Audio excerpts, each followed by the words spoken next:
Welcome to Curriculum Night. This is for freshman basketball, and I'm Coach Bates. I know I've met some of you, and some of you guys I have yet to meet, but I'm looking forward to that. I wish we were in person, so I could have made those introductions in person today, but this is where we are. So anyway, this isn't going to be a super long video, which is unusual to me because normally I ramble. But I just kind of wanted to touch base and send something out to you guys and kind of check in with you, let you know how we're doing, and kind of give you some information moving forward. So first thing, I want to tell you a little bit about myself. So I'm Coach Bates. This is my 13th year coaching. I coached for 2 years at a small school outside of Waco called Moody.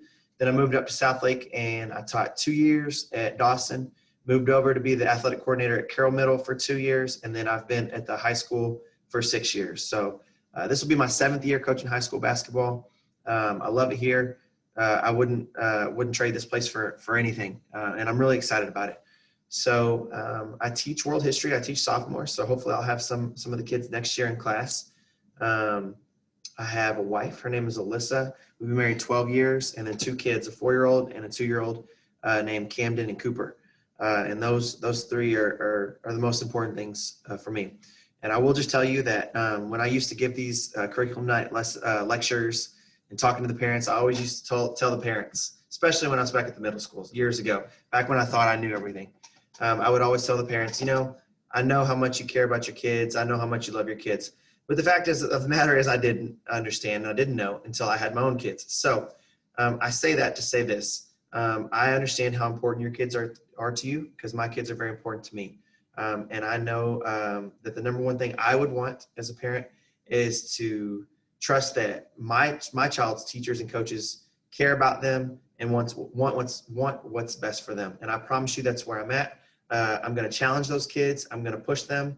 But at the end of the day, I'm going to be their number one ally, and I'm going to be your number one ally. And anything I can do to help you, I always will, whether that's with basketball or life, whatever I can do to help. I'm an email away. And if we need to have a phone call or anything like that, we can make that happen. So we've been working pretty hard in the mornings. Kids have done a great job. They've been here on time. They've been following the protocols, wearing their masks, bringing their own water, washing their clothes. Please make sure your kids are washing their clothes every day. And what you guys do at your house is your business. I encourage the kids to at least learn how to wash their own clothes. I told them I didn't learn how to wash my own clothes until I was a sophomore in college or a freshman in college. I like them to kind of build some responsibility. I kind of challenge them to be a little more helpful around the house. Make a hand where they can. So hopefully they're doing that. If not, maybe show them how that washer and dryer works. Don't dry it, too heavy. It'll ruin the jerseys, but maybe show them how to do it and see if they can do it themselves, or just continue being the awesome parents you are and wash them. But regardless, somebody needs to wash them every day because A, they stink, and B, during these times, we need to be paying attention to hygiene very, very closely so that we can do everything that we can to make sure we can stay on the court. And to do that, we've got to follow protocols. We've got to wear masks. We've got to be smart. So the kids have been doing a good job. The last thing I want to tell you about is that we are going to be having a parent meeting in the weeks to come. I don't have a date for that yet, but that will be led by Coach McDade, our head coach. That will be on Zoom, and everybody will be there from senior down to freshman, and he will give a ton of information. And at that point, any leftover information that's not answered, I will obviously be here for you to help you out. This year is a different year. We are not getting our football kids until December. So normally, in a normal year, we would have our first tryout, and then we would have in November sometime, usually the second week of November, the football kids would come. We would have one mass tryouts, split up, make our cuts, make our teams, green team and black team. We have 2 teams, and then we would play our games. This year, it's a little bit different, and so it's going to look a little bit different. So I've communicated that with your kids several times. We are going to have a brand new tryout in December when the football kids get here. And as of right now, it looks like there's going to be a lot of kids trying out. So we will have a brand new tryout.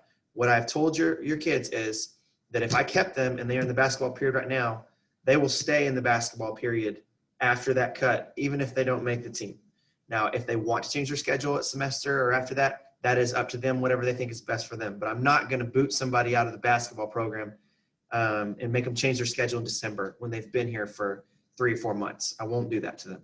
So, but we've got to make it fair. We've got to open it up to the kids who are coming from football. And again, we're going to have almost 50 kids in the gym trying out for 2 teams. And obviously I can't keep 50 kids. So It's the worst part of the job, but it's just the reality. So anyway, that's the basic information for right now. Be on the lookout for an email from your parent or from me, info from your kids, letting you know about the parent meeting to come. When that information comes from Coach McDade, I will get it to you, and we'll hope to see everybody there and answer some more questions in detail. Thank you for listening, and I appreciate all that you've done to support the program, support your kids, and to support the teachers and coaches. So thank you for that.